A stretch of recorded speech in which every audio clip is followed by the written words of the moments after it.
Damos gracias al Señor que nos permite celebrar esta misa, se podría decir de clausura, de este retiro de Emaús Hombres.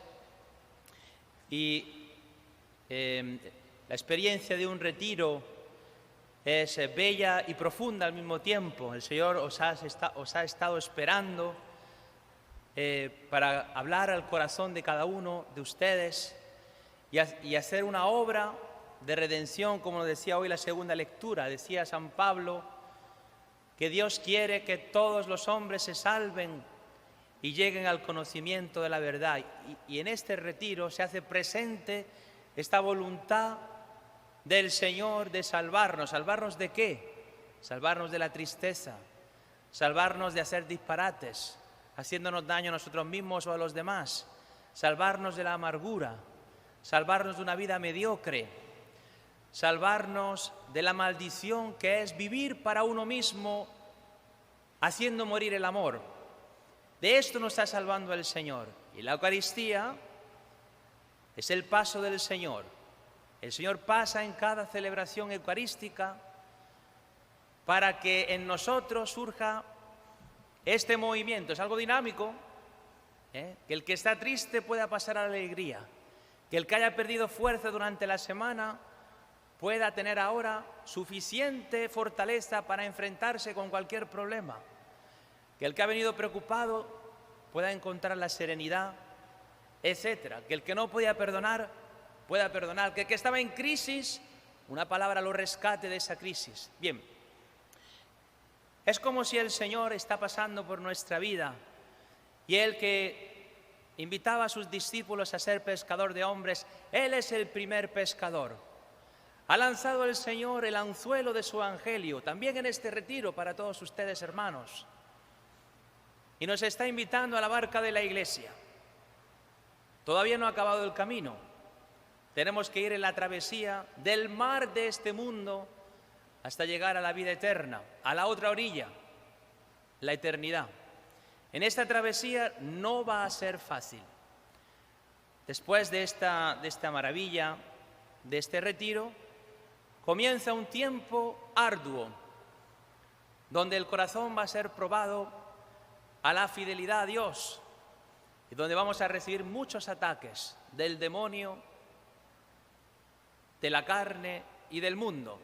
Pero ánimo, que el Señor os va a acompañar y va a ser duro, pero va a ser bueno. Hoy escuchábamos en nuestra palabra, cada palabra que se proclama nos va dando un aspecto de la vida cristiana. Yo creo que se podrían resumir estas lecturas en una reflexión sobre la justicia. La justicia es una virtud que le da a cada persona lo que le es debido. Nos hablaba de ser justos con los pobres y necesitados. La primera lectura, no cometer injusticias con los que sufren, con los que están afligidos. La segunda lectura nos hablaba de darle a los que tengan autoridad respeto, rezar por ellos. Y finalmente el Evangelio, nuestra relación con Dios, darle todo nuestro ser a Dios y no al gran ídolo que es el dinero, como nos dice el Señor.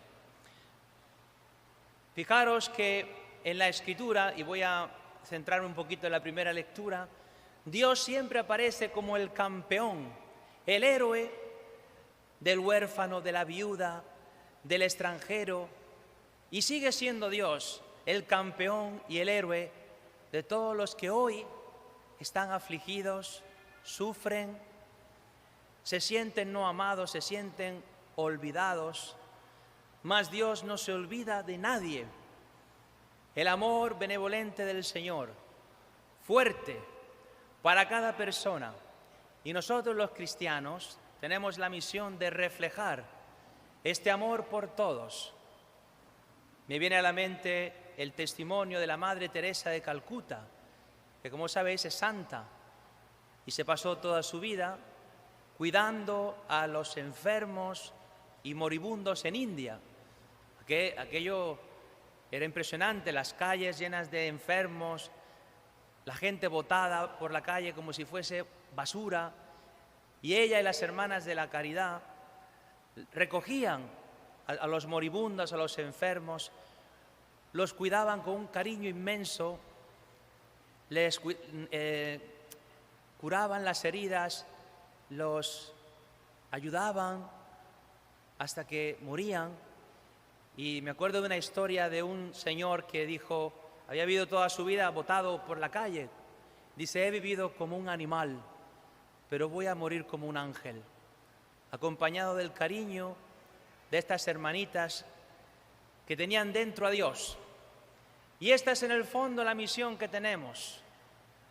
Porque cuando dice, y la Madre Teresa de Calcuta decía una cosa increíble, decía, hermanos, la pobreza más grande que hay en este mundo no es la falta de dinero. La pobreza más grande que hay en el corazón humano es la falta de amor. Y en ese sentido todos somos pobres. Más aún, tú que me estás escuchando, date cuenta que todo el que te rodea, de una manera o de otra, es pobre. Es pobre porque necesita a alguien que lo comprenda cuando se ha equivocado. Es pobre porque a veces se desanima y necesita a alguien que le dé una palabra de aliento. Es pobre porque a veces no tiene paciencia y a alguien le tiene que soportar un poquito cuando no tiene paciencia. Y es pobre en las virtudes, y es pobre y débil, y necesita a alguien que esté cerca para darle la mano, levantarlo cuando se caiga, consolarlo cuando pierda la esperanza. Por eso, hermanos, los pobres son los que nos rodean. Son pobres emocionalmente, espiritualmente, psicológicamente. Y la misión del cristiano es amar a todos por amor al Señor. Hoy en la segunda lectura, San Pablo nos recuerda de la importancia de ofrecer súplicas y oraciones por las autoridades. Vivimos en una sociedad que desprecia, moderna, que desprecia profundamente la autoridad. Pero la autoridad, hermanos, es buena y necesaria. Imaginémonos una escuela donde no haya profesores ni directora de escuela. ¿Tú te crees que esos niños iban a estudiar algo? No iban a dar golpe. La autoridad es necesaria y es buena. En una casa donde hay niños pequeños, imagínate esos niños pequeños sin padre y madre. ¿Quién los va a cuidar? La autoridad es un servicio de amor, que en su más pura ausencia es hacer crecer el bien en los demás. Por ejemplo, un padre y una madre. ¿Por qué tienen autoridad? No es para machacar al otro, no es para ser un dictador, un ogro, no. La autoridad es para hacer crecer el bien, por ejemplo, un padre de su esposa, de sus hijos, su bien emocional, su bien físico, su bien espiritual, que sean más felices. Un sacerdote tiene autoridad, ¿pero para qué? ¿Para gritarle a la gente? No. Para que ellos, los feligreses, crezcan en su fe, crezcan en el amor, sean más felices. Obviamente sabemos que la autoridad se puede abusar. Eso sí, es el autoritarismo, abusar de la autoridad que ha tenido, pero en sí la autoridad es buena. Por eso dice San Pablo, a los que tienen una autoridad, hay que rezar por ellos, porque no es fácil tener autoridad. Uno tiene que estar con un corazón bien purificado y siempre actuar no por interés propio, por ambición o por lo que le da más comodidad. Todos los que sois padres, a que te puedes imaginar algunos momentos que dices, bueno, a ver si me deshago de estos pequeñuelos porque yo quiero descansar, ¿no? Pero muchas veces amar te cuesta. Amar y ejercitar la autoridad es perder la vida, para que el otro sea feliz. Y esto es muy importante porque vivimos en una sociedad que busca la anarquía, que busca quitar toda figura de autoridad. Toda esta, ahora que hemos visto en los últimos meses, defund the police, quitemos a la policía. Bueno, quitamos a la policía, quitamos a los jueces. ¿Quién va a manejar esto, chicos? Cuando haya un problema, tendrá que haber un orden, ¿no? Entonces San Pablo dice, no, justicia, la justicia, dar a cada uno lo que le corresponde. Hay un respeto a los padres, hay un respeto a los profesores, hay un respeto también a las autoridades civiles. Debe ser así. y es bueno. Finalmente, tenemos este Evangelio. Jesucristo nos habla de la relación con el dinero. Muchas veces habla el Señor de la relación con el dinero y el Señor es clarísimo. Dice, hermanos, no podéis servir a dos amos. Si servimos a uno, despreciaremos al otro. Si nos apegamos a uno, estaremos separados del otro. Y esto es importantísimo. La palabra dice despreciar el dinero. Dice, o uno se apegará al primero o despreciará al segundo. Despreciará, utiliza la palabra desprecio. Y yo os pregunto y me pregunto a mí mismo, últimamente,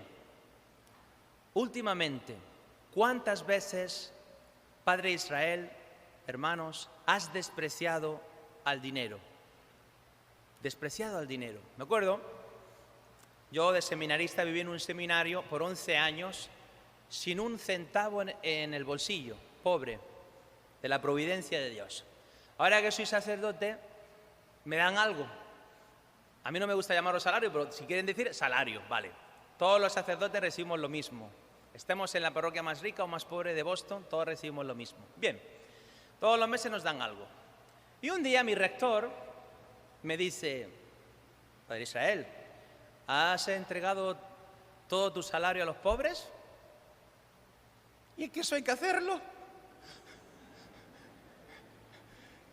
Y me puse a pensar, pues sí, eso es exactamente lo que tengo que hacer.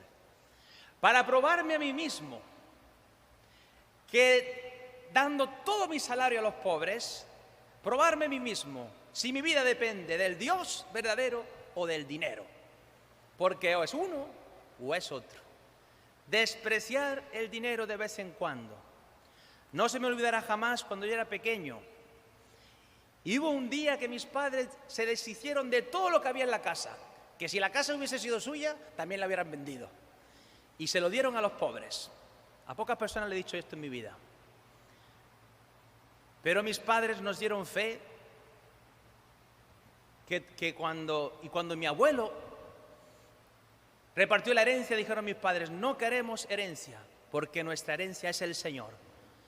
Hermanos, esa fe se nos ha metido por dentro en el corazón y yo veo ahora a mis hermanas felices, con matrimonios cristianos, con fe.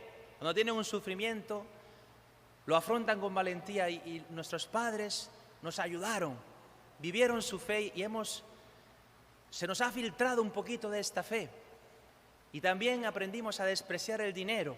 De pequeñito me acuerdo que me enseñaron mis padres a tomar un bote de café y no tomarme un candy, un helado, y ir poniendo ahí y luego entregárselo esto a los pobres.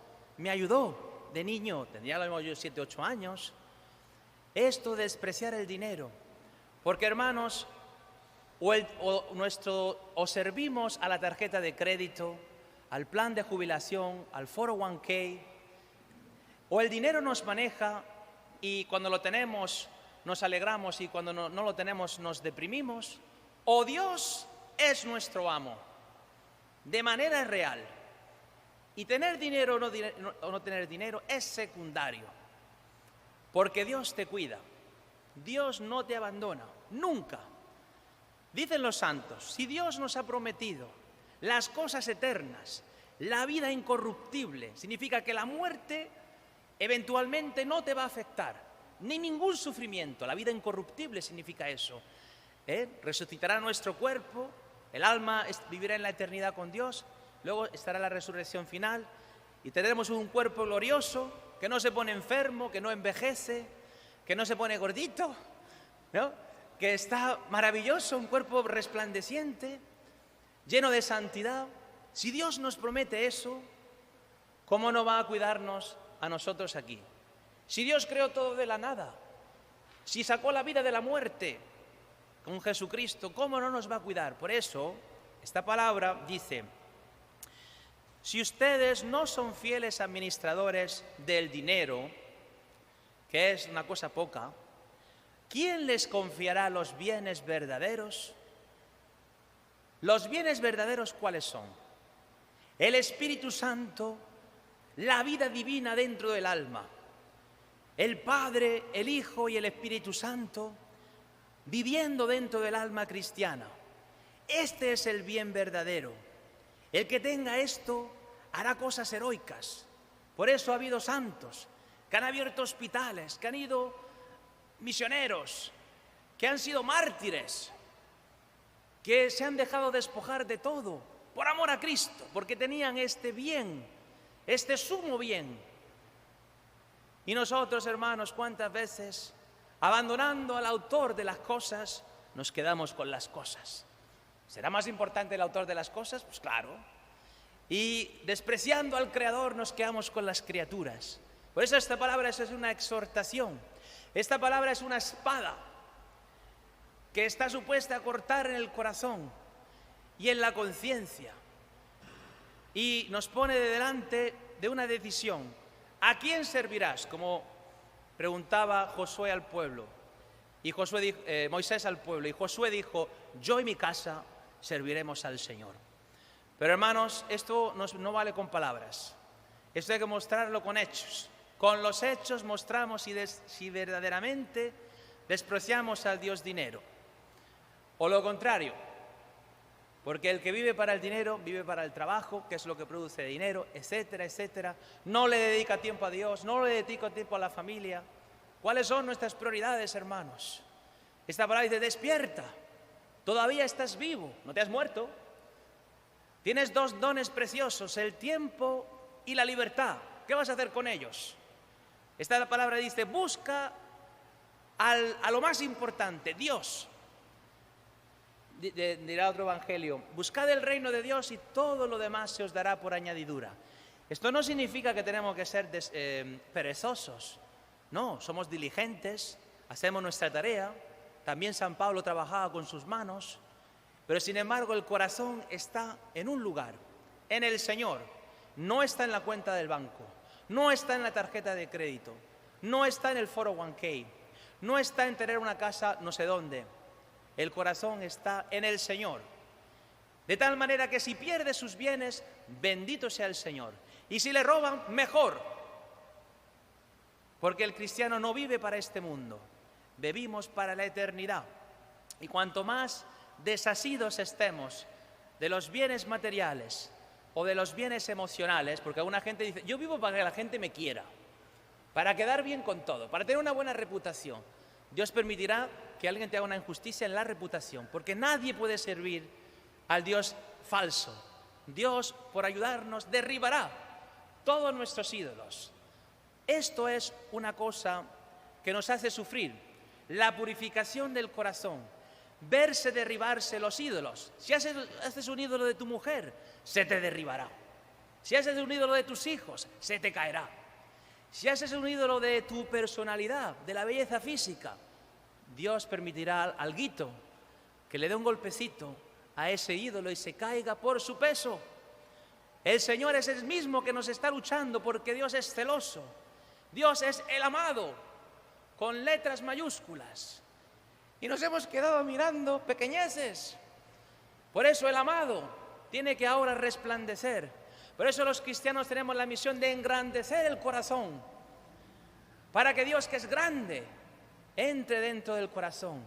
Y con este corazón grande, que es el corazón de Dios, cumplir la misión, que es amar a todos, a la familia, a los amigos y a los enemigos también, con la gracia superabundante que desborda del corazón. Cristo nos da hoy este bien verdadero, su amistad, su presencia, su ayuda, todo. Estamos aquí para recibir este regalo. Pongamos de nuevo al amado en el corazón.